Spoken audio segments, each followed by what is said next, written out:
నమస్తే, welcome to ANN. నేను Lakshminag Naraharisetti. Headlines చూద్దాం. నిరుద్యోగులకు సీఎం రేవంత్ రెడ్డి తీపి కబురు. ఈ నెలలో భారీ ఉద్యోగ నోటిఫికేషన్లు విడుదల కానున్నట్లుగా ప్రకటన. క్యాంపు కార్యాలయంలో ఘనంగా తెలంగాణ ఆవిర్భావ వేడుకలు. జాతీయ జెండాను ఆవిష్కరించిన అసెంబ్లీ ఇన్ఛార్జి కంది శ్రీనివాసరెడ్డి. పవన్ సభకు తెలంగాణ హైకోర్టు అనుమతి నిరాకరణ. జనసేన హౌస్ మోషన్ పిటిషన్ తిరస్కరణ. సుప్రీంకోర్టులో కీలక పరిణామం. కోర్టు న్యాయమూర్తులుగా 5 ప్రమాణ స్వీకారం.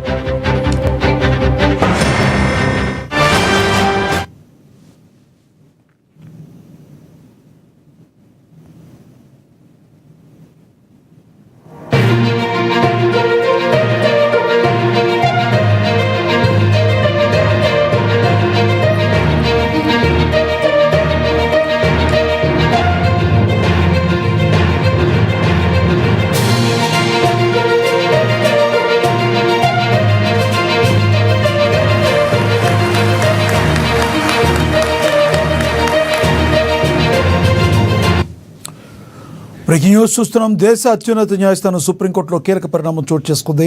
సుప్రీంకోర్టు నూతన న్యాయమూర్తులుగా 5 జడ్జీలు ఈరోజు ప్రమాణ స్వీకారం చేశారు. సుప్రీంకోర్టు న్యాయమూర్తులుగా జస్టిస్ సిఎల్ నాగు, జస్టిస్ చంద్రశేఖర్తో పాటుగా జస్టిస్ సంజీవ్, జస్టిస్ అరుణ్ పల్లి, జస్టిస్ వెంకట సుబ్రమణ్యులు బాధ్యతలు స్వీకరించారు. వీరందరి చేత సిజేఐ జస్టిస్ సూర్యకాంత్ ప్రమాణ స్వీకారం చేపించారు. ఈ 5 నూతన న్యాయమూర్తుల చేరికతో సుప్రీంకోర్టులో మొత్తం జడ్జీల సంఖ్య 37కు చేరింది.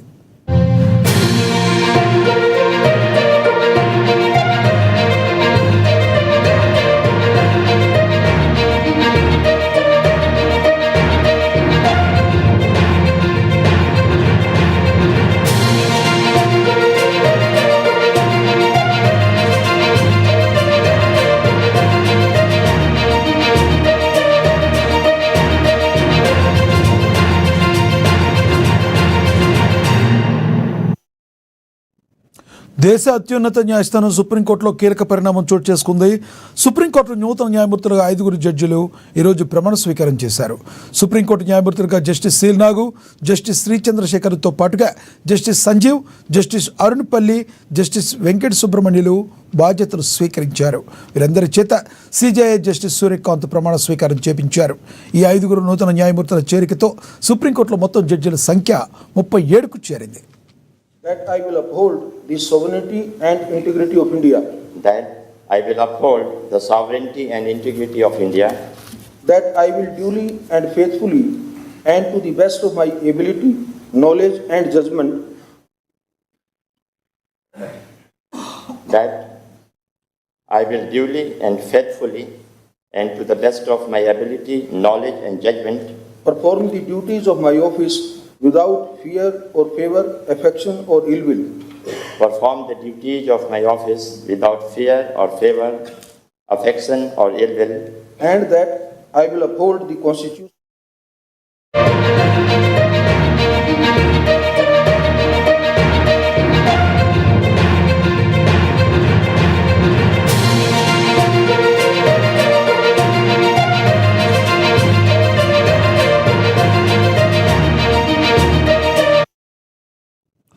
బ్రేకింగ్ న్యూస్ చూస్తున్నాం. తల్లిదండ్రులపై ఆధారపడి జీవిస్తున్న వివాహిత కుమార్తెలకు సర్వోన్నత న్యాయస్థానం సుప్రీంకోర్టు భారీ ఊరటనిచ్చింది. ప్రభుత్వ ఉద్యోగులు సర్వీసులో ఉండగా మరణిస్తే వారి స్థానంలో ఇచ్చే కారుణ్య నియామకాలకు వివాహిత కుమార్తెలు కూడా అర్హులేనని కోర్టు సంచలన తీర్పునిచ్చింది. కేవలం పెళ్లి అయిందనే కారణంతో మహిళల హక్కులను కాలరాయలేమని న్యాయస్థానం స్పష్టం చేస్తుంది.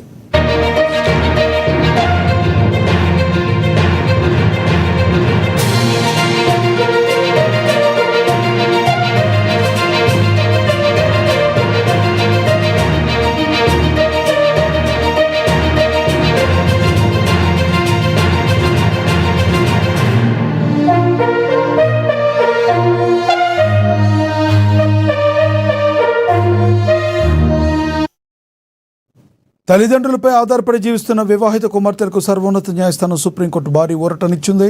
ప్రభుత్వ ఉద్యోగులు సర్వీసులో ఉండగా మరణిస్తే వారి స్థానంలో వచ్చే కారుణ్య నియామకాలకు వివాహిత కుమార్తెలు కూడా అర్హులేనని కోర్టు సంచలన తీర్పునిచ్చింది. కేవలం పెళ్లి అయిందనే కారణంతో మహిళల హక్కులను కాలరాయలేమని న్యాయస్థానం స్పష్టం చేస్తుంది.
బ్రేకింగ్ న్యూస్ చూస్తున్నాం. తెలంగాణలో జనసేన పార్టీకి గట్టి ఎదురుదెబ్బ తగిలింది.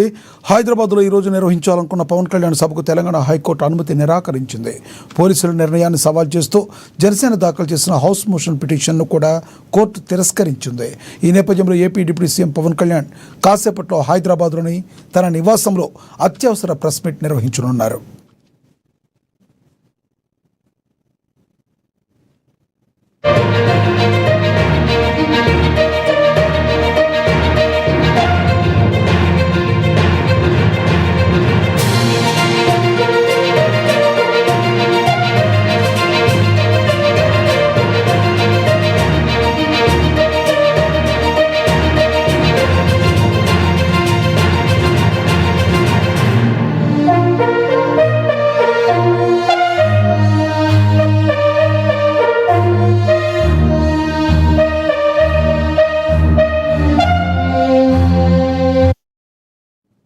తెలంగాణలో జనసేన పార్టీకి గట్టి ఎదురుదెబ్బ తగిలింది. హైదరాబాద్లో ఈరోజు నిర్వహించాలనుకున్న పవన్ కళ్యాణ్ సభకు తెలంగాణ హైకోర్టు అనుమతి నిరాకరించింది. పోలీసుల నిర్ణయాన్ని సవాల్ చేస్తూ జనసేన దాఖలు చేసిన హౌస్ మోషన్ పిటిషన్ను కూడా కోర్టు తిరస్కరించింది. ఈ నేపథ్యంలో AP deputy CM Pawan Kalyan కాసేపట్లో హైదరాబాద్లోని తన నివాసంలో అత్యవసర ప్రెస్ మీట్ నిర్వహించనున్నారు.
బ్రేకింగ్ న్యూస్ చూస్తున్నాం. తెలంగాణ నిరుద్యోగ యువతకు ముఖ్యమంత్రి రేవంత్ రెడ్డి తీపి కబురు అందించారు. రాష్ట్ర వ్యాప్తంగా ఇకపై నిరంతర కొలువుల జాతర సాగుతుందని ఆయన స్పష్టం చేశారు. తెలంగాణ 12వ ప్రత్యేక రాష్ట్ర ఆవిర్భావ దినోత్సవ వేడుకల సాక్షి కీలక ప్రకటన చేశారు.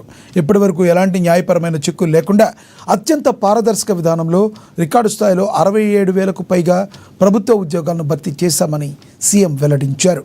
అంతేకాదు ఉద్యోగార్థులకు మరో గుడ్ న్యూస్ చెప్తూ ఇదే నెలలో తెలంగాణ పబ్లిక్ సర్వీస్ కమిషన్ ద్వారా మరిన్ని కొత్త ఉద్యోగ నోటిఫికేషన్లు విడుదల కాబోతున్నాయని సంచలన ప్రకటన చేశారు. ఇంజనీరింగ్, కాలుష్య నియంత్రణ మండలి, అటవీశాఖ, టౌన్ ప్లానింగ్ విద్యాశాఖల్లో ఖాళీగా ఉన్న పోస్టుల భర్తీకి ఈ నోటిఫికేషన్లు ఇవ్వనున్నట్లు సీఎం తెలిపారు. అర్హులైన అభ్యర్థులందరూ ఈ అవకాశాన్ని సద్వినియోగం చేసుకోవాలని పిలుపునిచ్చారు.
తెలంగాణ నిరుద్యోగ యువతకు ముఖ్యమంత్రి రేవంత్ రెడ్డి తీపి కబురు అందించారు.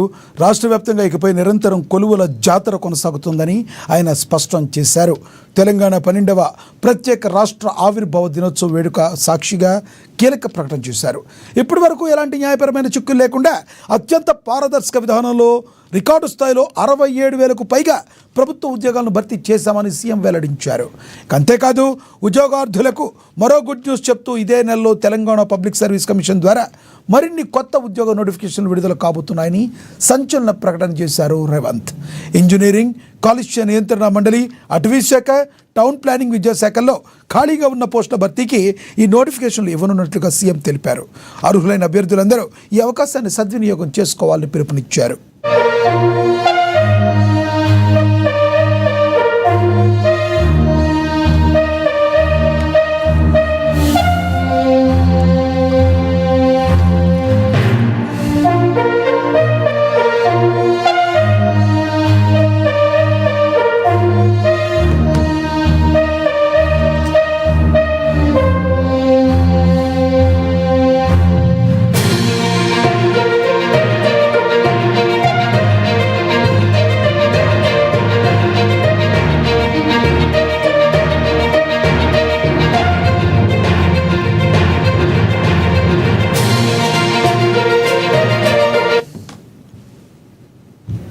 పొల్యూషన్ కంట్రోల్ బోర్డ్, అటవీ శాఖ, టౌన్ అండ్ కంట్రీ ప్లానింగ్ మరియు విద్యాశాఖలో ఉద్యోగాల భర్తీకి నోటిఫికేషన్లు ఇవ్వడం జరుగుతుంది.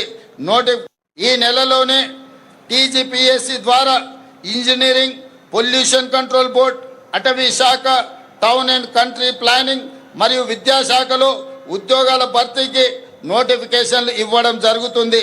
నోటిఫికేషన్ల జారీ ప్రక్రియ నిరంతరం జరుగుతుంది. ఈ నెలలోనే టీజీపీఎస్సీ ద్వారా ఇంజనీరింగ్, పొల్యూషన్ కంట్రోల్ బోర్డ్, అటవీ శాఖ, town and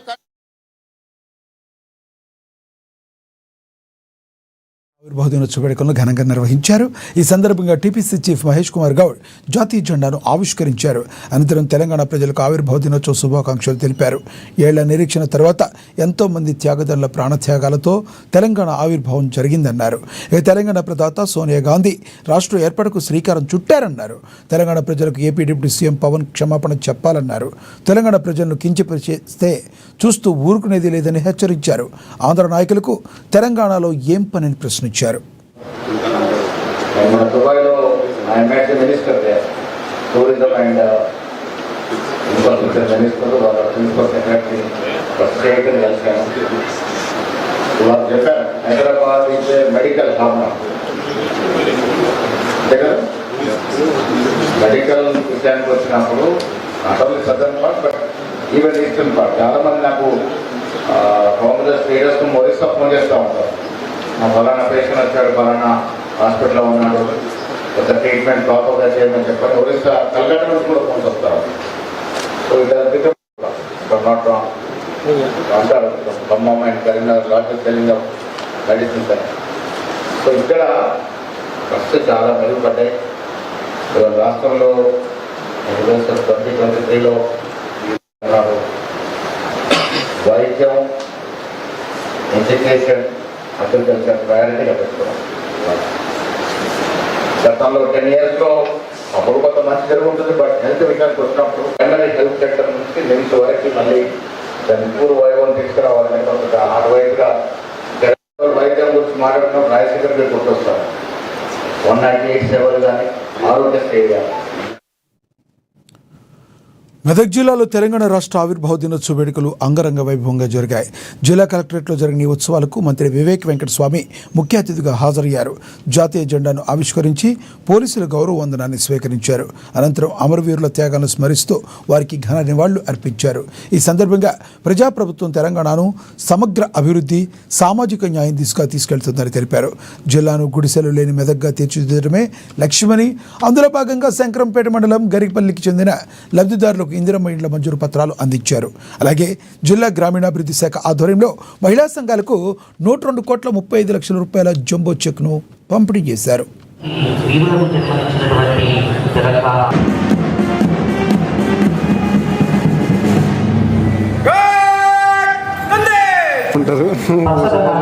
The scheme has significantly reduced the financial burden on families and contributing to improving their quality of life. Raitu Bharosa scheme. Under the Raitu Bharosa scheme, financial assistance is provided to farmers at the rate of ₹6,000 per acre. For the Rabi Yasangi season of 2025-26, a total amount of 166.47 crores has been credited directly into the bank accounts of 2,67,980 farmers sector and progressing at a pace that has earned admiration from across the country. As the state steps into its 12th year, it marks a significant milestone in its journey of growth and development. On this occasion, Telangana Formation Day celebrations are being conducted with great enthusiasm and grandeur from the village level to the district level. The second phase of Telangana movement, which was carried forward strategically on the foundations of wisdom. Telangana ప్రజల ఆకాంక్షలకు అనుగుణంగా ప్రత్యేక తెలంగాణ ఇచ్చిన త్యాగశీలి సోనియా గాంధీ అని Adilabad Congress party assembly in charge Kandi Srinivasareddy తెలిపారు. తెలంగాణ ఆవిర్భావ దినోత్సవాన్ని పురస్కరించుకుని ఆయన క్యాంపు కార్యాలయ ఆవరణలో జాతీయ పతాకాన్ని పెద్ద ఎత్తున హాజరైన పార్టీ శ్రేణుల మధ్య ఆవిష్కరించారు. జాతీయ గీతాలాపనతో పాటుగా తెలంగాణ రాష్ట్ర ప్రత్యేక గీతాన్ని కూడా ఆలపించారు. జిల్లా ప్రజలందరికీ రాష్ట్ర ఆవిర్భావ దినోత్సవ శుభాకాంక్షలు తెలిపారు. తెలంగాణ రాష్ట్ర ప్రభుత్వం ప్రజల అభిష్టానికి తగిన విధంగా పరిపాలన సాగిస్తూ ప్రజల విశ్వాసాన్ని పొందిందన్నారు. ఇదే రీతిన ప్రజల నమ్మకాన్ని, అభిమానాన్ని పొంది మళ్లీ రాష్ట్రంలో కాంగ్రెస్ ప్రభుత్వం ఏర్పడేలా ముఖ్యమంత్రిగా రేవంత్ రెడ్డి తిరిగి సుపరిపాలన అందించేలా ప్రజలు అవకాశం ఇవ్వాలని కోరారు. తెలంగాణ ఇచ్చిన తల్లి సోనియా గాంధీ గారి నాయకత్వం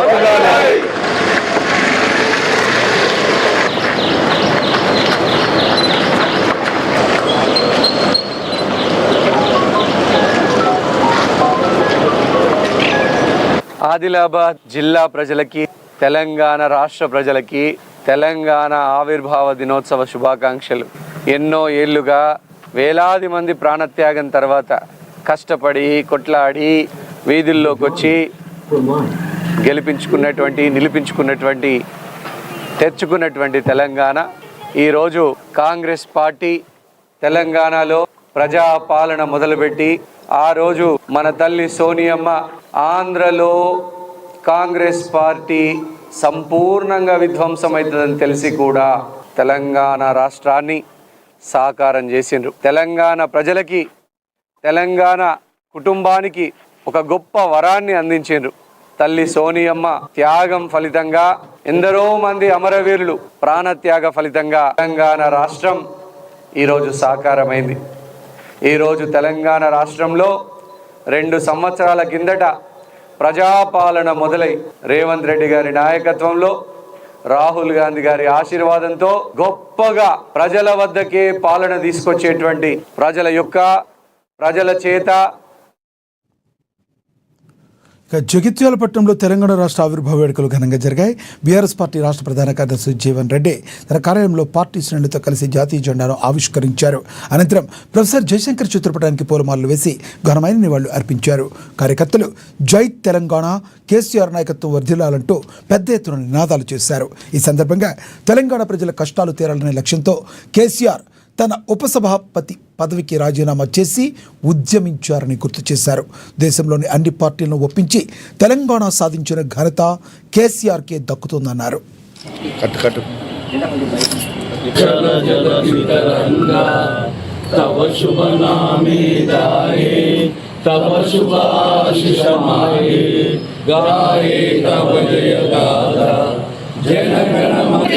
జై తెలంగాణ, జై తెలంగాణ, తెలంగాణ ప్రాంత రైతాంగం యొక్క కడగండ్లు తీరాలంటే తెలంగాణ రాష్ట్ర ఏర్పాటు మాత్రమే ఏకైక లక్ష్యంగా భావించేది ఇస్తుందో ఆనాడు వారు తెలంగాణ రాష్ట్ర సమితిని సాధించి మరి సిద్దిపేట ఉప ఎన్నికలు రావటము, తదుపరి ఏదైతున్నదో మరి జాతీయ స్థాయిలో ఉన్నటువంటి రాజకీయ పార్టీలు అన్నింటిని కూడా తెలంగాణ రాష్ట్ర ఏర్పాటు ఆవశ్యకతను గుర్తింపజేసే విధంగా ఒప్పించి మెప్పించి తెలంగాణ సాధకుడిగా ఏదైతుందో వీళ్ళ కేసీఆర్ గారు మరి చరిత్రలో నిలిచిపోయిందని చెప్పక తప్పదంటూ నేను వీళ్ళ తెలంగాణ ఆవిర్భావ దినోత్సవం మనం జరుపుకుంటున్నామని చెప్పంటే ఆ ఘనత కేవలం కేసీఆర్ గారికే దక్కుతుందని అంటున్నా. అలాంటి కేసీఆర్ గారు ఉద్యమం చేపట్టలేకుండా ఉన్నట్టయితే ఇవాళ తెలంగాణ అనేటువంటి ఒక రాష్ట్రమే మనం చూడలేకపోదు. ఇవాళ కేసీఆర్ గారు ఈ తెలంగాణ రాష్ట్ర సాధన కొరకు ఉద్యమించడం జరిగిందో, రాష్ట్రం ఏర్పాటు తదుపరి 2 పర్యాయాలు ముఖ్యమంత్రిగా తెలంగాణ రాష్ట్రాన్ని ఏదైతుందో జాతీయ స్థాయిలో అగ్రస్థానాన్ని నిలబెట్టే విధంగా ఇవాళ దేశంలోనే ఎక్కడ లేని విధంగా ఏదైతుందో మరి కార్యక్రమాలను అమలు తలపెట్టడం, రైతాంగానికి సంబంధించి పెట్టుబడులు సమకూర్చడం, ఇలా వ్యవసాయ ఉత్పత్తులు అన్నింటిని కూడా ప్రభుత్వం సేకరింపచేసే విధంగా కార్యక్రమాన్ని అమలు చేయటం, రైతు బీమా లాంటి పథకాన్ని ప్రవేశపెట్టడం. ఆంధ్రప్రదేశ్ ఉప ముఖ్యమంత్రి తన ఫోకస్ ఆంధ్రప్రదేశ్పై పెడితే బాగుంటుందని ఖైరతాబాద్ ఎమ్మెల్యే దానం నాగేందర్ హితవు పలికారు. రాష్ట్రాలుగా విడిపోయిన అన్నదమ్ములుగా కలిసి ఉన్నామని, ఇప్పుడు తెలంగాణ రాష్ట్రంలో సభల పేరిట విద్వేషాలు రెచ్చగొట్టారని కోరారు. దీన్ని అదునుగా తీసుకుని కొంతమంది ప్రాంతీయ విభేదాలు సృష్టించాలని చూస్తున్నారని, పవన్ కళ్యాణ్ దీన్ని గమనించాలని విజ్ఞప్తి చేశారు. ఉన్నాము, విడిపోయిన ఆ ప్రేమ ఆదర అభిమానాన్ని కోల్పోలేదు. ఆ ప్రేమ ఆదర అభిమానాన్ని మనం కొనసాగించాలి. మనకు మళ్ళా ప్రాంతాలు విభేదించేటువంటి ప్రయత్నాలు జరుగుతాయి. కొంతమంది స్వార్థంతో ప్రయత్నం చేస్తూ ఉంటారు. దానికి పవన్ కళ్యాణ్ గారు అర్థం చేసుకొని ఈ రాష్ట్రం అన్ని రంగాల్లో ముందుకు పోతూ ఉంది. ఆంధ్రప్రదేశ్ కూడా అలాగే మరి చంద్రబాబు నాయుడు గారు నాయకత్వంలో ఆంధ్రప్రదేశ్ కూడా ఈరోజు అభివృద్ధి పథంలో నడుస్తున్నటువంటి ఈ తరుణంలో మీ ఫోకస్ అక్కడి నుంచి ఇక్కడ డైవర్ట్ చేస్తే అక్కడ అభివృద్ధి కుంటుపడేటువంటి ప్రమాదం ఉంటుందనే విషయాన్ని కూడా వాళ్ళు అర్థం చేసుకొని మన విడిపోయినా మనం ఒక సోదర భావంతో అన్నదమ్ముల్లాగా ఉన్నాం కాబట్టి అది కొనసాగించేటువంటి ప్రయత్నంలో అందరూ కూడా మనము బాగా మన నిమగ్నం కావాలని నాయకత్వంలో తెలంగాణ ఉద్యమకారులని కాకినాడ జిల్లా తుని నియోజకవర్గం చామవరం గ్రామంలో సీఎం చంద్రబాబు నాయుడు పర్యటించారు. పేదల సేవల కార్యక్రమంలో భాగంగా ఆయన ఎన్టీఆర్ భరోసా లబ్ధిదారుడు కల్లుగీత కార్మికుడైన సింహాచలం నివాసాన్ని సందర్శించారు. అక్కడ లబ్ధిదారునికి స్వయంగా 4,000 రూపాయల పింఛను అందజేసి కుటుంబ సభ్యులతో ఆత్మీయంగా ముచ్చటించారు. ఈ సందర్భంగా సింహాచలం మేనల్లుడు ముసలయ్య తాటి చెట్టు ఎక్కి కళ్ళు తీసే విధానాన్ని సీఎంకు ప్రదర్శించారు. ఆ తాజా కళ్ళును చంద్రబాబు రుచి చూశారు. కల్లుగీత కార్మికుల జీవన విధానాన్ని, వారి సమస్యలను నేరుగా తెలుసుకునేందుకు సీఎం చేసిన ఈ పర్యటన స్థానికంగా అందరినీ ఆకర్షించింది.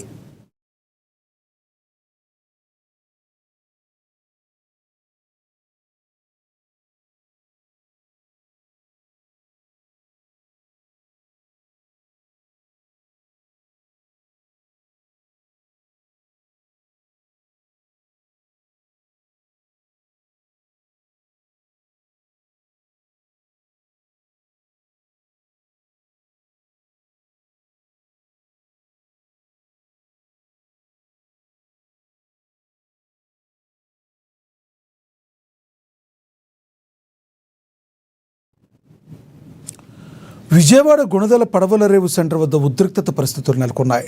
కొండ ప్రాంతాలకు సరఫరా కావాల్సిన తాగునీటిని పక్కదారి పట్టిస్తున్నారని వైఎస్ఆర్సీపీ తూర్పు నియోజకవర్గ ఇన్ఛార్జ్ దేవినేని అవినాష్ ఆధ్వర్యంలో స్థానికులు పెద్ద ఎత్తున ఆందోళనకు దిగారు.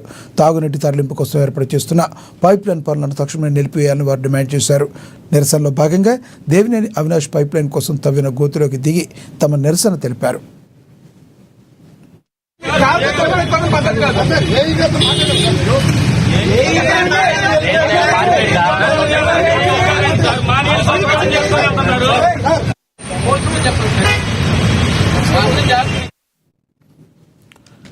విశాఖపట్నంలో విషాదం నెలకొంది. వైద్యుల నిర్లక్ష్యం కారణంగా ఓ 13 ఏళ్ల బాలిక ప్రాణాలు కోల్పోయిందంటూ బంధువులు ఆందోళనకు దిగారు.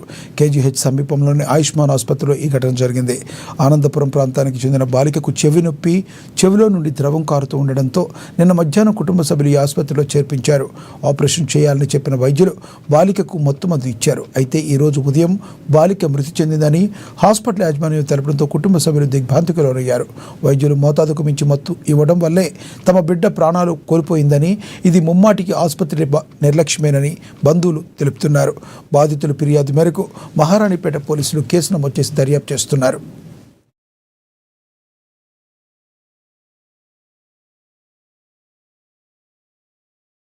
నేను నిన్న ఉదయం యాక్చువల్గా మా యాజ్ఞశ్రీకి చిన్న చెవిలో నారు కారుతుందనేసి ఈఎన్టీ సునీల్ కిషోర్ గారికి గత 4 రోజులుగా మా మావయ్య గారు అక్క వచ్చి చూపిస్తున్నారు. అతను ఏంటంటే చిన్న సర్జరీ ఉంది, చిన్న క్లీన్ చేయాలి ఇయర్ అనేసి ఆయుష్మాన్ హాస్పిటల్లో అడ్మిట్ అవ్వండి అనేసి ఒక ప్రిస్క్రిప్షన్ ఇచ్చారు సార్. అదే టైమింగ్తో నిన్న ఉదయం 8:30 గంటలకి మా అక్క, మా బావగారు ప్లస్ మా మేనకోడలు యాజ్ఞశ్రీ ముగ్గురు కలిసి కారులో వచ్చి హ్యాపీగా నడుచుకుంటూ వెళ్తూ చిన్న ఆపరేషనే కదా ఏం కాదులే అనుకొని ఆపరేషన్ థియేటర్ దాకా వెళ్ళారు సార్. ఆపరేషన్ థియేటర్కి ముందు బ్లడ్ టెస్టులు, గుండెకి సంబంధించిన టెస్టులు, అలాగే ఎనస్థీసియా ఫిట్ పిఎస్సి అంటారు సార్, ఇవన్నీ ఫిట్ చేసి ఈ అమ్మాయి ఆపరేషన్కి ఎలిజిబుల్ అనేది చెప్పేసి ఆపరేషన్ థియేటర్లోకి తీసుకెళ్లారు సార్. ఆ రోజు అప్పుడు ఆపరేషన్ థియేటర్ బయట మా అక్కగారు, మా బావగారు ఉన్నారు. ఇద్దరితో కూడా పాపం మాట్లాడి హ్యాపీగానే వెళ్ళింది సార్. కానీ ఇక్కడ జరిగిన మిస్టేక్ ఎక్కడ అనేది అర్థం కావట్లే. ఆపరేషన్ థియేటర్లోకి వెళ్ళిన తర్వాత ఎనస్థీసియా డాక్టర్ జనరల్ ఎనస్థీసియా ఇచ్చిన తర్వాత ఆపరేషన్ స్టార్ట్ చేసే ముందు ఒకేసారి బీపీ రేజ్ అయిపోయి సాచురేషన్ రేజ్ అయిపోయిందని ఎనస్థీసియా డాక్టర్ హడావిడి చేసి అమ్మాయి సిచ్యువేషన్ కండిషన్ బాగాలేదనేసి ఆపరేషన్ ప్లాన్ చేసింది కాస్త ఆపరేషన్ ఆపేసి ఆ అమ్మాయిని హఠాహఠగా ఐసీయూకి షిఫ్ట్ చేశారు సార్. ఐసీయూకి షిఫ్ట్ చేసిన తర్వాత శ్రీకాకుళం జిల్లా పలాస కిడ్నీ ఆసుపత్రిలో దొంగతనం కలకలం రేపుతుంది. ఆపరేషన్ చేయించుకున్న ఓ రోగికి సంబంధించిన నగదు, బంగారాన్ని గుర్తు తెలియని వ్యక్తులు అపహరించారు. టెక్కలి మండలం తెంబూరుకు చెందిన నారాయణమ్మ అనే కిడ్నీ బాధితురాలు ఆసుపత్రిలో ఆపరేషన్ చేయించుకున్నారు. అనంతరం తన మెడలో ఉన్న పావుతులం పుస్తెలను 3,000 రూపాయల నగదును బెడ్పై ఉన్న పర్సులో పెట్టి కుమార్తె రాజేశ్వరితో కలిసి వాష్రూమ్కి వెళ్లారు. తిరిగి వచ్చి చూసేసరికి పర్సులోని బంగారం, నగదు మాయం అయిపోవడంతో బాధితులు ఆవేదన వ్యక్తం చేశారు. జరిగిన చోరీపై పరిశీలన పేషెంట్లకు విచారించగా తామెవరూ ఇటువంటి నేరానికి పాల్పడడం లేదని చెప్పడంతో ఆసుపత్రిలో క్లీనింగ్ చేసే సిబ్బందిపైనే బాధితురాలి కుమార్తె అనుమానం వ్యక్తం చేస్తున్నారు.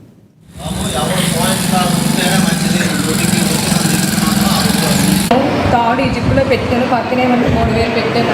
ఆ డబ్బులను తాడు తీసి ఎరగొండి దాన్ని పెట్టిస్తే మళ్ళీ మీరు ఎప్పుడు జాయిన్ అయ్యారు, ఇక్కడ అడ్మిట్ అయ్యారు? మేము బుధవారం జాయిన్ అయ్యాం సార్. శుక్రవారం ఆపరేషన్ అయ్యింది. ఎందుకు తీస్తారు పుస్తల తాడు? సర్జరీ అయిందని తీస్తారు. సర్జరీ అయిందని తాడు తీస్తారు. అమ్మకి వేస్తానంటే లేకపోతుంది, మళ్ళీ కుట్లు తగిలిపోతే నేను బయటికి వేయలేను. ఇందులో పర్సులోనే పెట్టాను. ఎప్పుడు పోయింది అన్నది? ఉదయం లేచి చూసేటప్పుడు లేదు సార్. ఈ రోజు ఉదయం లేచి టిఫిన్కి వెళ్తే నేను డబ్బులు తీస్తానంటే అప్పటికి డబ్బులు లేవు. ఎన్ని తులాలు ఉంటుంది అది? పావు ఉంటుంది. పావు పుస్తకం. పావు పుస్తలు? పసుపు తాడు పుస్తలు పావు. ఓన్లీ పుస్తలు పోయా? 3,000 క్యాష్. అంత చిన్న అనుమానం ఇవి అన్నయ్య చెప్పారు, చూడండి అమ్మ పర్లేదు, ఎవరైనా అనుమానం ఉంటే చూస్తారు. వాళ్ళ దగ్గర కూడా ఏం లేదు. ఇక్కడ రాత్రి డబ్బులు పెట్టాను బ్యాగ్లో, ఎక్కువ లేదు, 300 పోయాయి. ఎలా పోయి? బ్యాగ్ పెట్టి పడుకున్నాను సార్ నార్మల్గా. రాత్రి ఉన్నాయి, మార్నింగ్కి లేవా? రాత్రి వాళ్ళ కొబ్బరి కొట్టినామో అరటిపళ్ళు తెచ్చుకుంటాం. తెల్లారితరికి చూస్తాను, టిఫిన్ కానీ అంతరికి. ప్యాంట్ జోబులో పెట్టారు డబ్బులు? పెట్టారు. డబ్బులు ప్యాంట్ జోబులో పెట్టారా? బ్యాగ్లో పెట్టారు డబ్బులు. పెట్టి తీసుకోండి పెట్టి బాధ్యత కొంచెం. ఏ ఊరు అండి మీది? చిన్న రాత్రి డబ్బులు పెట్టాను బ్యాగ్లో, ఎక్కువ లేదు, 300.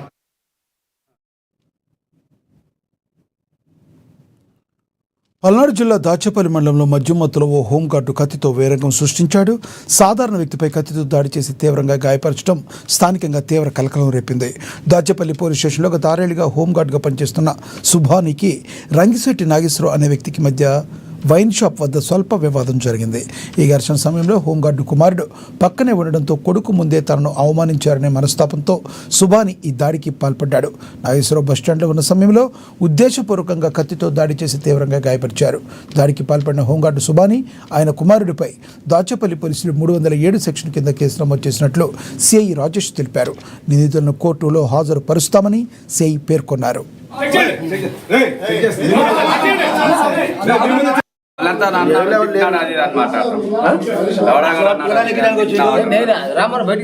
అక్కడ ఇంతమంది ఉన్నాగా అసలు గుడ్